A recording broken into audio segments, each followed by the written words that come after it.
Hello guys, welcome to my yay. So ang chika karon kay wala lang, one of the realizations in life nga dapat patient lang gyud. Dili gyud madali-dali og plaster ang life ay kay sa una sige gyud kog wish nga Lord mo-graduate na unta ko kay para makatrabaho na dayon ko Lord. Pero karon nga nakatrabaho na ka,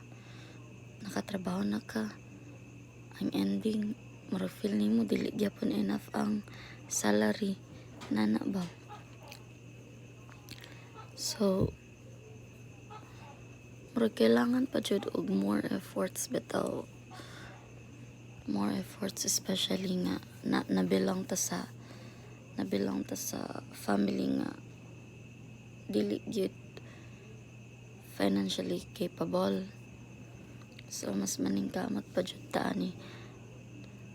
Bahalag ma-feel nimo nga hopeless na kay ka nga murag kalami na ba kayo iundang, kalami na ba kayo ihunong nana bitaw. Pero si Lord mangita gyud paagi, mangita jud og paagi si Lord nga mura bitaw ipa-feel kaniya og at ease dayon laban na pud. Mura gud na kanang ga-eskwela ta, di ba? Ma-feel nimo nga mawala na ka, mabagsak na ka, wala ka gatarong nana bitaw.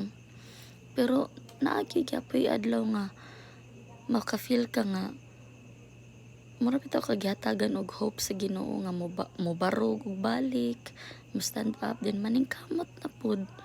Ingana lang gid siguro ka amazing si Lord kay kinabitaw nga tagan gid ta niya og strength. Mao nang nindot jud kayo ang iyang presence. Dayon sa pa may another tea, ang tikay mo duty na pud ta ugma.